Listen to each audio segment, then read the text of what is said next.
Salam alaikum à tous et à toutes. Quand vous parlez à des gens aujourd'hui de religion, beaucoup vous disent « Oui, mais c'est bon, pourquoi ça serait l'islam qui a raison et non le christianisme ou le judaïsme ou peu importe ?» Mais quand vous parlez à des chrétiens, hindous, bouddhistes, etc., vous vous rendez vite compte que pour beaucoup, ils ne connaissent peu, voire rien de leur propre religion.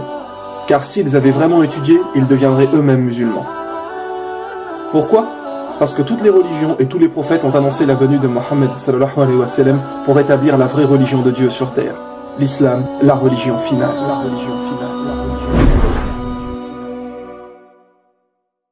finale. Nous avons déjà pas mal parlé de l'annonce du prophète Mohammed sallallahu alayhi wa sallam dans la Bible et la Torah, ainsi que l'interdiction du porc, de l'alcool, du fait de porter le voile, etc.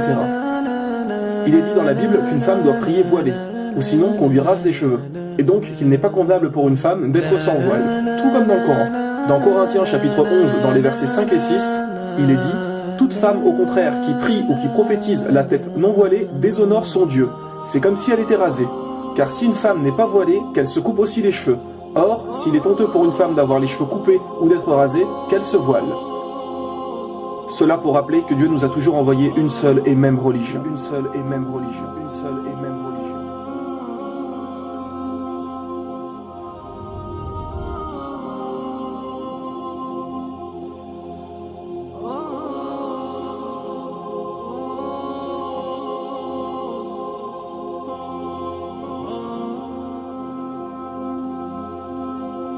Et comme il avait été dit dans la saison 2, pour toutes les grandes religions, elles portent le nom d'un peuple ou de quelqu'un, sauf l'islam.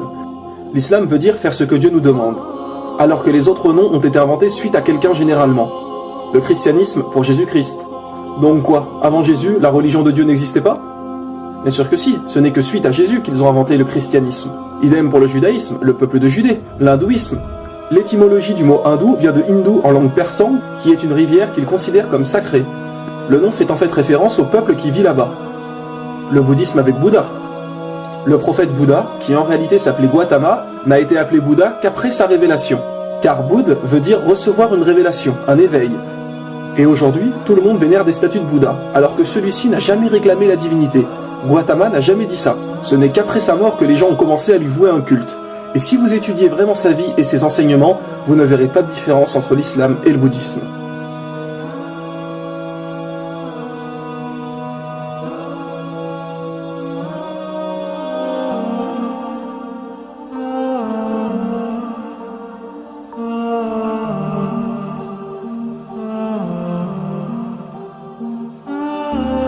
Attention, nous ne disons pas que Bouddha était forcément un prophète d'Allah, car aucun verset du Coran ou hadith mentionne son nom comme prophète.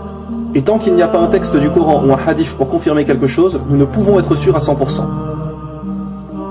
Seulement, nous savons qu'un jour, on a interrogé le prophète Mohammed sallallahu alayhi wa sallam sur le nombre de prophètes, et il a répondu 124 000 prophètes et 315 messagers. Alors maintenant, quelle est la différence entre un prophète et un messager ? Un prophète est quelqu'un qui a reçu une révélation, mais qui n'a pas forcément transmis un message. Par exemple, Mohammed sallallahu alayhi wa sallam était un prophète et messager, puisqu'il a reçu une révélation et nous a également transmis le Coran. Idem pour Moïse, qui nous a donné la Torah. Mais un prophète n'est pas forcément un messager. Dieu peut simplement lui parler et lui donner des commandements, sans lui donner un livre à transmettre à son peuple. Mais Allah a dit dans le Coran, à chaque communauté un prophète. Ce qui est bien évidemment juste. Allah n'a jamais laissé une seule communauté sans prophète. Donc peu importe où sur terre et à quelle époque, chaque communauté a eu un prophète pour les guider, ce qui explique le nombre de 124 000 prophètes.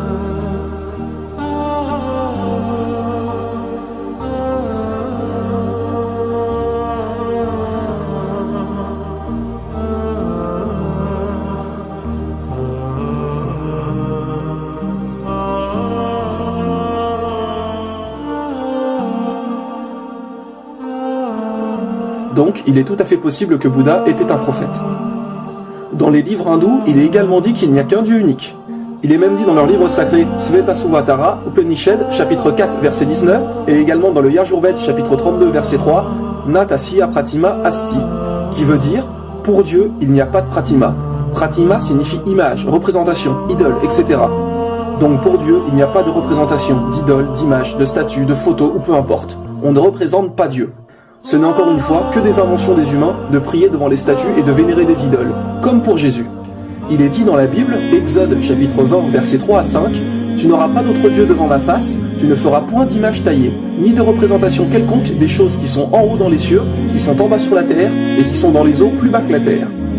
Et attention, écoutez bien, il est aussi mentionné, tu ne te prosterneras point devant elle. Oui, il est bien dit, tu ne te prosterneras point devant elle. Alors comment se fait-il que les gens dans les églises prient devant des statues de Jésus crucifié, que l'on voit des portraits de Marie tenant Jésus dans ses mains partout? Que les gens prient sur Marie et sur Jésus sur la croix? Parce qu'encore une fois, les gens n'ont aucune connaissance des livres et ne suivent que ce qu'on leur a dit. Mais dites-moi, qui a reçu une révélation, les commandements de Dieu? Ce sont les prophètes. Alors ce sont les enseignements des prophètes qu'il faut suivre, et non tout et n'importe quoi. Les gens prennent des statues pour des dieux. Imaginez si la statue tombe et se casse. Alors ça y est, Dieu est mort? Un peu de logique, voyons. Il n'y a qu'un seul Dieu, qu'un seul message. Il n'y a qu'un seul Dieu, qu'un seul message. Il n'y a qu'un seul Dieu, qu'un seul message. La venue du prophète Mohammed, sallallahu alayhi wa sallam, est également mentionnée dans les livres hindous. Oui, mes frères et sœurs. Il est dit dans les Védas, le livre sacré des hindous, en Kalki Purana, chapitre 2, versets 5, 7, 9 et 15, et donc à 4 reprises, la venue du prophète Mohammed, sallallahu alayhi wa sallam. Il est dit que le Kalki Avatar viendra. En français, Kalki Avatar veut dire messager. Donc, on annonce la venue d'un prophète. Et que ce Kalki Avatar sera le dernier des prophètes et qui guidera toute l'humanité. Tiens donc, quel prophète a bien expliqué être le dernier et guide pour l'humanité?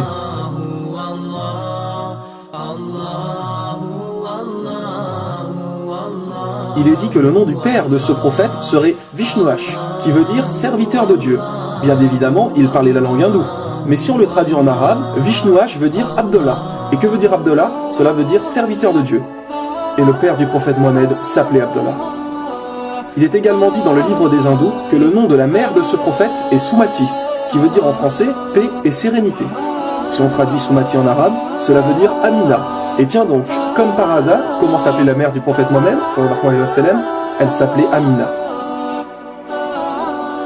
Il est aussi dit qu'il recevra sa première révélation dans une grotte. Le prophète Mohammed a reçu la révélation dans la grotte du mont Hira. Qu'il aura 4 grands compagnons, référence sûrement aux 4 califes bien guidés. Numéro 1, Abu Bakr, numéro 2, Omar ibn Khattab, numéro 3, Othman, et numéro 4, Ali. Et il y a encore de nombreuses descriptions de ce dernier prophète, de comment il vivait, ce qu'il mangeait, etc. Comme par exemple, il est dit qu'il mangeait des dattes et des olives, nourriture plus que courante à l'époque du prophète Mohammed en Arabie Saoudite.